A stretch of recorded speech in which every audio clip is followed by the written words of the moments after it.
Hey! How you doing there? Oh my goodness, got my microphone trapped underneath the computer.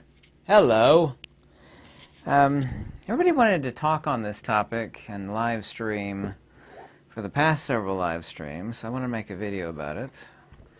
And also, too, I have a very short article. I planned on expanding on that in the future. It's in the description. It's called the Logic of the Metaphysics of Ghosts in the description below. So if you click there, you can actually find it. By the way, before actually starting this video, interesting fact from the Poltergeist movie. Remember when the kid had the clown that he was so afraid of, and then the clown disappeared and it went underneath his bed, and then he like peers over the bed and he's looking for the clown, and the clown becomes possessed and alive, and it wraps his arm around him. Well, they thought, and the kid's name is Oliver something, they thought he was acting really good because, you know, it wraps its arm around his neck. Turns out he wasn't acting. Steven Spielberg jumped in and took the arm of the clown around the actor's neck because he started to turn blue. So he literally came that close to losing it. Isn't that neat? Neat fact from the movie Poltergeist. They say the clown malfunctioned. You know, I obviously wasn't there, but that's an interesting movie fact. Not that I ever give or make movie facts. I wanted to talk about the logic and metaphysics of ghosts. And ghosts, of course, an extremely loaded word. Of course, this is very close to Halloween. I wanted to talk about some facts. Once again, the article's below, but instead of saying the word ghost, we could just say disembodied being, because certain things are extremely loaded, like the word quantum and wave and light speed, and there's a lot of loaded words. My most despised loaded word is the term meditation, which is specifically not referring to anything whatsoever. It harkens back to the ancient Greek word melite, which means practice or ritual. People talk about cold spots, and I've actually seen real ghosts a few times. Actually well over that, but on 3 occasions I know for absolute certain. They usually actually don't manifest with physical forms. That's actually incredibly rare, contrary and completely the opposite of movies where you see these half-form or full-form body apparitions. And the actual cold spots, and you'll actually run into them, and it'll be freezing cold. I was actually at the house of a young kid that didn't do anything. He was perfectly healthy, and he wasn't on anything, but he'd actually dabbled with dark arts. I'll never forget this. His house was warm. It was like 74. It was actually maybe 75. I don't know. But when you got close to him, with a little closer the arm's length distance, it got super frigid. I mean, it was freezing. The kid was shaking, and we sat at the table, and my buddy was in the opposite table, opposite end of the table, but I was about a little over 3 feet from him. It's just absolutely, he had a moving cold spot around him, and it turned out that young kid, who was perfectly healthy every way, shape, or form, this was many years ago, he died of unknown causes. What actually had happened is that he was possessed and he had evil entities around him. And the actual coldness, the cold effect that people will run into, or that actually surrounds people, and I want to actually hit a lot of points in this video and not elaborate on it, but you could go look it up. There's like 1,000 articles online. Is called the cold cathode effect, CATHODE. As the anode heats, the cathode chills. That's actually an amazing phenomena that's easily explained, yet it still baffles countless people. But it's not that the disembodied entity, or in that case with him, the demon, is drawing energy out of the ambient environment, and this is the specious and incorrect conclusion of a lot of paranormal investigators. It's the actual cold cathode effect. If you want to make a simple analogy of the cold cathode effect, cut a rubber band in half. You don't actually have to cut it in half. And as you actually stretch the rubber band where you're rarefying the rubber across your lip, you'll actually feel it heating up. And actually, as you're compressing it, where you're releasing the tension slowly, you can put it on your lip or, you know, somewhere on your cheek, but I mean, it's most sensitive on your lip where you can feel cold and hot effects very easily. As you actually condense it, you'll actually feel it chill. And it's quite dramatic, and I don't want to call it a scientific experiment, but it'll give you principle into rarefaction and compression. This, of course, by the way, is how liquid nitrogen is made. It goes into compression and decompression chambers, and it contracts so drastically that it drops the temperature really low, and the liquid nitrogen reaches its critical point, and it starts to condense. And this is actually how liquid nitrogen, the very, very simple way how liquid nitrogen is made. So they're not actually drawing energy out of the environment. Grounding, and a lot of people don't understand grounding. We use the word ground like in an electrical circuit, and more appropriate would be talking about discharge into counter space. I don't know what people think grounding actually is, but we're talking about grounding and an autonomous energy torsion. Most people have no idea what lightning is. They think it's either striking from cloud to ground or ground to cloud, and then you have to talk about stepped leaders. They occur like in microseconds before lightning strikes. Several of them will actually appear in a specific spot where torsion is really high, and it's actually a discharge, a lateral discharge from the air itself, a discharge of counter space, of torsion that's actually built up. And this is actually getting to the logical metaphysics of disembodied beings. I'm getting there very quickly. But like in the case of the grounded lateral torsion, like lightning, but instead of grounding in counter space, what about we have an autonomous charge that's free roaming? And this gets into explaining ball lightning. I made a couple videos on ball lightning years ago. Everybody keeps asking me about it recently. But people will say, and they always use this saying, let's say you believe in ghosts. And of course, belief is the enemy of wisdom and rationality. What people believe in, I couldn't care less. Well, you believe in this, you believe in that. It's like, I'm never interested in anybody's beliefs, including my own, to be succinct, because the word ghost, of course, is incredibly loaded. We just said disembodied being, and then we actually start talking about the logical metaphysics of a disembodied being. It's ridiculous to think, you know, that a sentient entity, not a conscious entity, because consciousness requires a body. A sentient entity does not require a body. Neither is a radio required for a signal to be present. And then, of course, you get into slaying, not literally, slaying the atomists and materialists. By the way, I harken back to 1980s. There's a famous scientist, I don't know if it was Carl Sagan, it was somebody, a famous scientist, if you will, actually a pseudo-intellectual, I should be specific, and I can't remember the exact words, but they stuck in my mind ever since the 1980s. We're talking about ghosts, and it might have been Randy the magician, you know, the famous Randy. He's an old guy with a beard and glasses, and he's nothing but a materialist and a skeptic. You know, he considered himself the great debunker.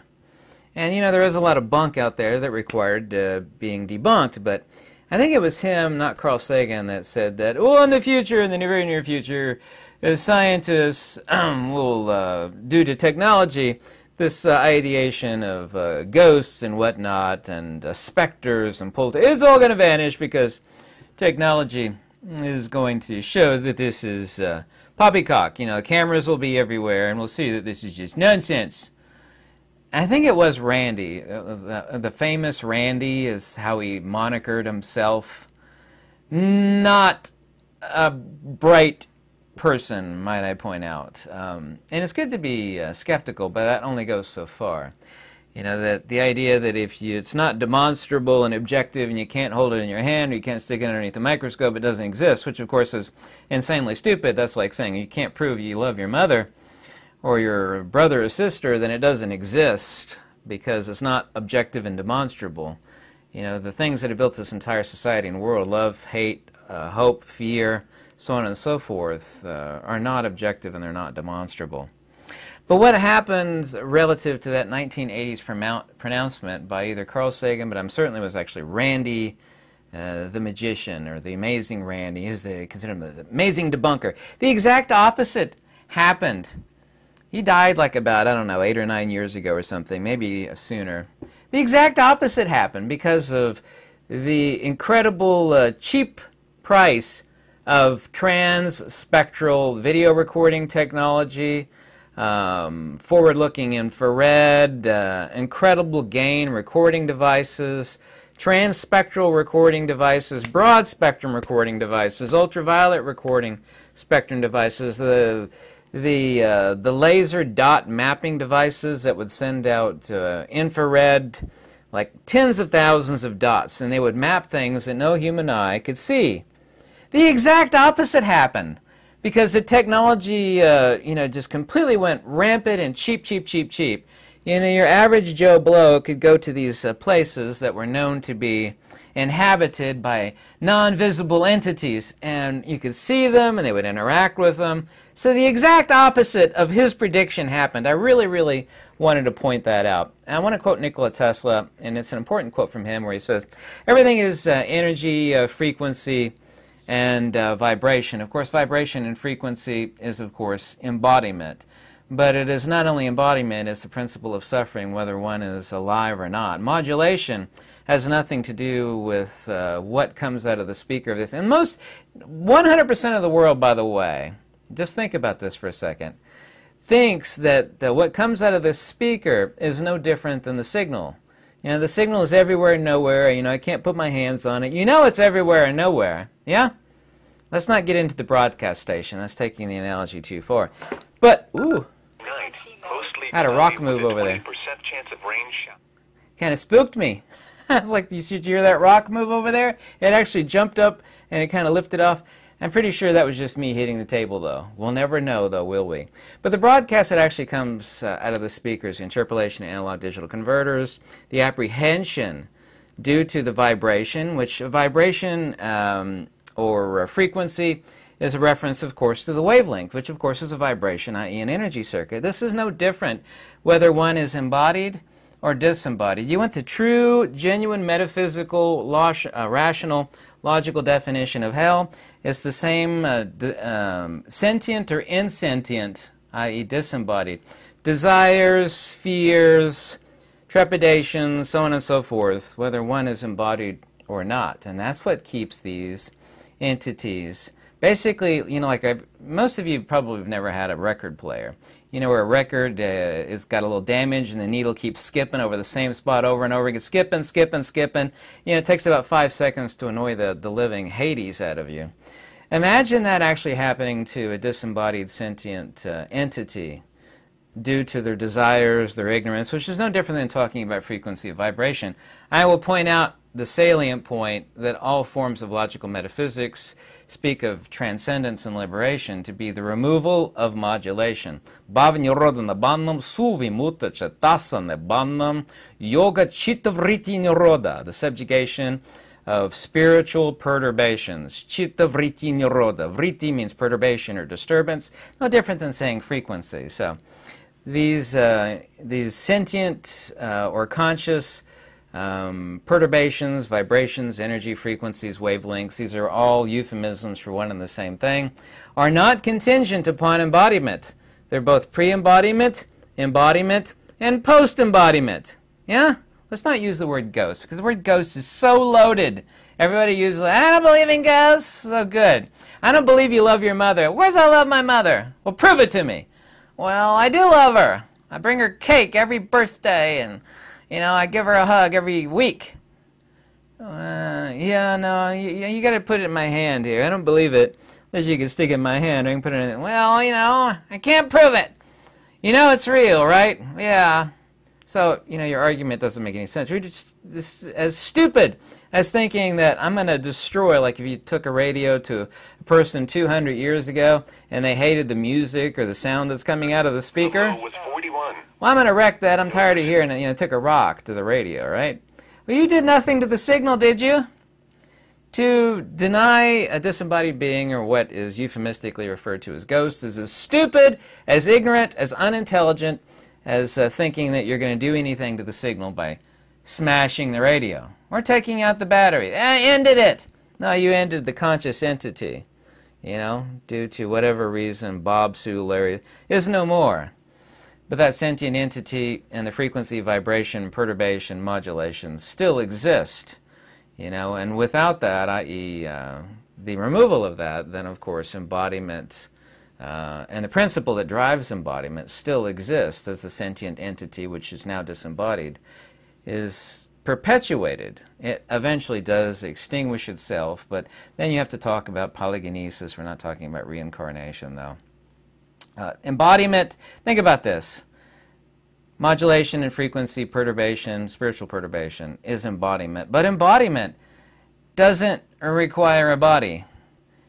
It means that you are in suffering over desires, fears, ignorances. The list goes on and on and on, of course. So I want to get on to actually summoning and try to hit this list as quick as possible and going over all the salient points about disembodied entities, or what's conventionally called ghosts.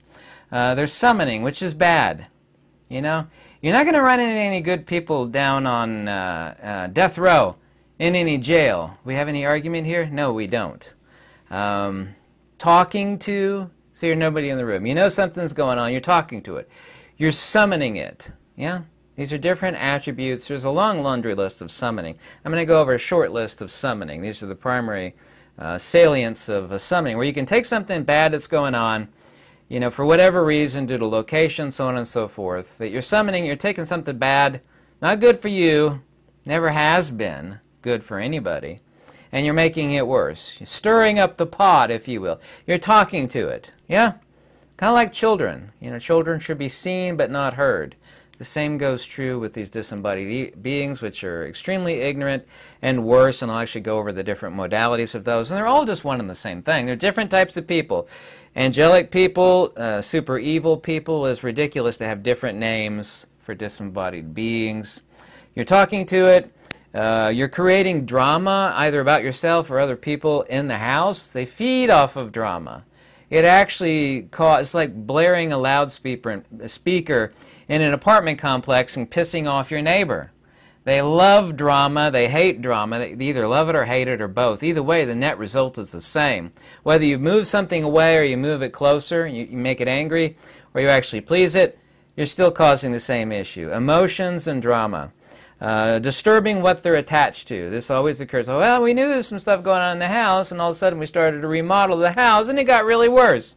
You're taking what they're attached to, and you're disturbing it or wrecking it, remodeling the house, moving stuff around. They get used to things, even if they're used to the way you have things. You're actually disturbing the house, whether it's parties, the drama. That's no different than moving things around. You're actually creating a whirlpool of energy that they're feeding off of. Whether they like it or hate it, the net result is still the same, which is no good for you. You have a disturbed field. Instead of you creating the noise and the drama, you're actually... People that actually have issues with a house and they're next to power lines. By the way, you can actually determine the field strength using a meter. Like, I would never, ever, ever live somewhere where power lines were in the backyard, especially the ones that carry major voltage, because the field is all the way extended in your house. There are countless examples where actually people taking a hot device, and it's like touching it into a hot power socket in your house. It's that way in the front yard or the backyard. So there's another example. It's kind of like flies to a light, or a UV light. You know, the mosquitoes are actually buzzing towards you. You're actually creating a disturbance that is endangering you, and it's also, too, of course, bad for your health. Emotionally disturbing. Whether you are emotionally disturbed, you're creating drama, either on purpose or on accident, that's stirring things up. You're creating focus points like objects and dolls. You're actually creating talisman. You can make anything into a talisman. You're creating it as a focus, and this, of course, will get into like the false doors of Egypt, and there's a lot of other talismans. There's countless ones in India. These focus points, and things always happen around these, where people create these these powerful focus points, or doors and talismans, objects, dolls that people focus on. Haunted dolls actually are real. 99% of them, of course, are fake, but they are real. By the way, if people think that this is some sort of superstition of unintelligent goobers or something, vis-a-vis ghosts or disembodied beings, the wisest minds who ever lived on this earth, vis-a-vis Socrates, Pythagoras, Plato, Aristotle, Plotinus, on and on and on and on, Emanuel Swedenborg, etc., they all knew that these entities were real, that they do exist. Of course, real and exist is a problem. But I don't think they're real, I don't think they exist. It's like, well, if you mean real in the sense that it's objective and demonstrable, it doesn't exist. Exists, or existence is corporeal. It's a sentient being that is embodied. So exist, meaning to be outside of yourself, is demonstrable, objective. Of course it doesn't exist. But this is as stupid as an atomist or materialist that steps outside of their house and then peers in the window and says, nobody lives here. There's no soul in the body. Ghosts don't exist. Well, there's no soul in the body any more than there's a fire in this computer, and there is no signal in the radio. But that's not a denial of the soul, and it's certainly not a denial of the signal. So we have to get into the demonstrable definition of the term real and exist, in which case ghosts are not real, and they don't exist by pure denotative definition. But are they real in an obscure and a roundabout sense vis-a-vis metaphysics? Of course they are. I mean, it's just completely ludicrous and asinine to think that they don't exist. So there are different types of persons, just as there are different types of spirits. Human beings love to pigeonhole things, like ice, water, and steam, of course, are all water. Different field modalities are different modalities of one and the same energy, because a field is an ether perturbation modality, and human beings have also, too, created different types of spirits, like that's an evil person, that's a horrible person, that's a good person, that person's angelic. We have the same thing for disembodied beings, like ignorant, desirous, demonic, poltergeist. There's a million different frequencies, but have you ever thought about the fact that of the million, there's a gazillion actually different frequencies, of course. They're all EMR, but they have completely different properties. Like gamma radiation is no different than light, that's EMR. Infrared radiation, radio, fundamentally matter at super high frequency, well above that of gamma radiation. Ultraviolet, X-ray, EMR, visible light, all of these are EMR. They're only distinguished by their frequency. And by the frequency we have a change in capacitance. And by the change in capacitance they have completely, we're not afraid of radio. Yeah? Nobody is. However, you put out enough power and you're close to it, you got a problem. Gamma radiation acts like quasi-matter because its frequency is so incredibly high, it literally acts like quasi-matter. And of course, that's what breaks apart human DNA and why it's the most dangerous type of radiation. But all that stuff is EMR. Different spirit modalities is no different than different types of embodied modalities of human beings. We have evil people, beautiful people, disturbed people, depressed people, happy people. You know, saying poltergeist, of course, there are specific parameters of a demon. I've talked about them endlessly recently. I really don't want to get into it again since I made like 3 or 4 videos at people's request on the term demon. There's an ancient Pali word, by the way, for a ghost, if you will, i.e. a disembodied being. It's called a monomaya kaya, which is actually metaphysically highly accurate. It means mentation made body. Kaya means body or artifice. Maya is also too artifice, but it means that it's been made, like you have the maya of impressing something into something else. Mono means mentation, so you have a mentation, artifice, body. Monomaya kaya. Ignorant people out there literally do think, relative to ghosts or a disembodied being, that the signal doesn't exist, but the radio does. You know, the broadcast, and they also, too, if they will admit to the signal, they think that what comes out of the speaker is the signal. Well, you're tuned into 162.400 megahertz, and you're listening to the signal being broadcast 30 miles away. NOAA weather radio. It's like, no, that's the interpolation of the signal because it is processed by this psychophysical, even though it's not psychophysical, this corporeal, seemingly psychophysical, analogously, radio. That, of course, is analogous to consciousness. Unfortunately, in English, Spirit, mind, mentation, brain, and consciousness are all lumped together, but they shouldn't be. They're not that way in Greek, and they're certainly not that way in Pali. They're certainly not that way in Sanskrit either. To block ghosts, by the way, there's a reason why, of course, disembodied beings exist, whether it's light outside or not. But they've known since ancient days that when it's dark outside, they'll actually are more readily apprehendable by our limited, extremely limited senses. And the reason for this is that light is no different than a spark gap generator, as a disruptor. Everything is SNR, signal to noise ratio. By the way, go look up what a spark gap generator is. If you actually have a problem with disembodied beings, spark gap generator will eliminate it. Unfortunately, they're noisy and dangerous. They create ozone, which is bad for your lungs. They're very dangerous to touch, depending on the power output and how powerful the spark gap generator is. But light is that which disrupts the signal also. Because everything is signal over noise, but what's the signal and what's the noise? If you want to listen to the radio, that of course is the signal. If you don't want to listen to the radio, you're trying to tune something different than the light, which is no different than radio because it's all EMR, is disrupting, is causing destructive interference. So there is an actual hyperlogical and rational reason why disembodied beings are infinitely more apparent inside and or in the dark, because everything is SNR, signal to noise ratio. So there are things that block ghosts. As light, if it's powerful enough, doesn't matter how much destructive interference there is, they still will manifest. It is extremely rare, once again, for them to manifest as either half-body or full-body apparition. That's like 1 in a million manifestations. The rest of them are infrared balls of light or ultraviolet spectrum balls of light.